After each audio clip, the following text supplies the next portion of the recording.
of my mouth and the meditations of all our hearts be acceptable in thy sight, O Lord, our strength and our Redeemer.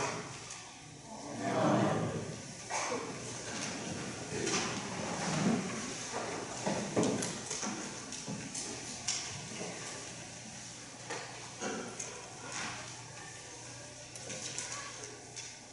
In my sermon last week, I said that for the risen Christ to become a present contemporary reality, rather than an historical personage of the past, we need both an angel, or a spiritual experience, and someone who experiences, had that experience, to share that encounter with others.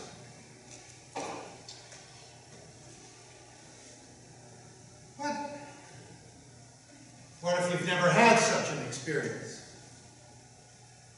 What if, in spite of a disciplined life of prayer and worship, you have never been compensated with a spiritual happening?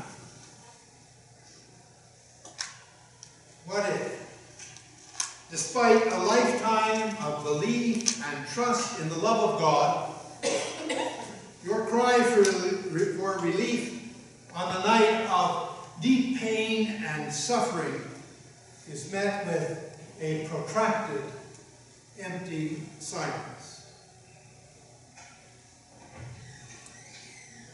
Then, I say, if this is the case, this morning's gospel is for you, and I suggest that St. Thomas should be your patron saint. Poor Thomas. I have heard him denigrated by clergy and lay people alike. Doubting Thomas, they say. And they don't want to have anything to do with him, let alone have him be their patron saint, because apparently he doubted the experience of the risen Christ that his other disciples shared. But I don't think St. Thomas is deserving of our scorn. He's just like us in his reaction to spiritual disappointment. And Thomas also stands for us in our demand for empirical evidence in the search for truth. Poor Thomas. He was as devastated as his colleagues at the death of Jesus. All alike suffered the bitter disappointment of shattered hopes and broken dreams. But Thomas was not with the other disciples when they received the solace of the first appearance of the resurrected Lord. And their joyful and excited recounting of their meeting was met by Thomas with silent, contemptuous disbelief and scorn. But I don't think St. Thomas doubted their story entirely. Not in his heart of hearts.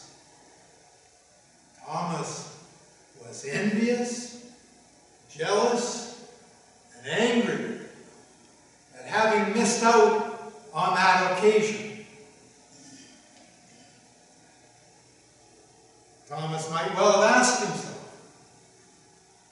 wasn't he just the same as the other disciples? Didn't he receive the same call to be a disciple?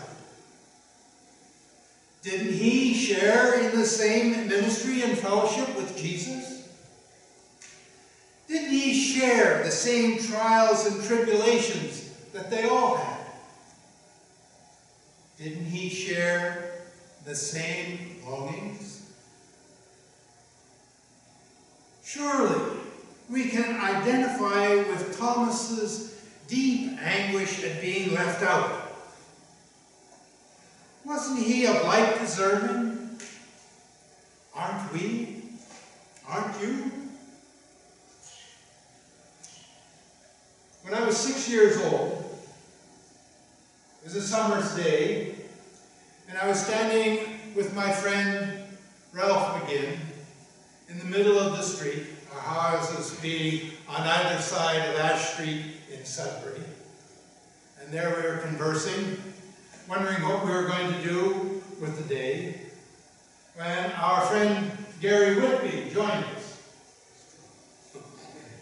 Well, Gary was really excited. He had a boat ride on Lake Ramsey the day before. And he wasn't lording it over us. He just wanted to share his excitement about the event. But instinctually, Ralph and I just dismissed his excitement. You can have a boat ride anytime you want, can't you? Yeah. Oh, that's nothing, Gary. It wasn't that Ralph and I had ever had a boat ride, you know. But we were envious and jealous of Gary's good fortune. And we knew how to rain on his parade. I think that's the same thing that happened with St. Thomas. He's just a little older and a little bit more sophisticated than a group of 6-year-olds. His bombastic assertion of his need to put his fingers in the holes of Jesus' hands and his hand in the side, I think was a bit overdone. And he knew it was a bit overdone.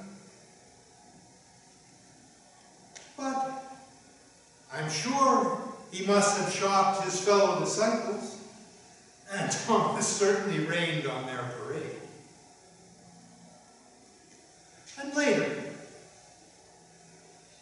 when Jesus showed up again, and all 11 were there together this time, I think Thomas felt a little sheepish and shamed when Jesus, without a bit of malice, but with a big smile on his face, said to Thomas, "Okay, Thomas, here I am. Put your fingers in the holes in my hand and your hand in my side. And believe. Put aside your doubt." Thomas's response, "My Lord and my God," went beyond the mere assertion of belief to become the first of the disciples to declare the divinity of the risen Christ. A lot of people forget that. I do not believe that Thomas could have made such a confession had he fully doubted the first resurrection appearance that the disciples shared with him. But he had missed out. That was the point.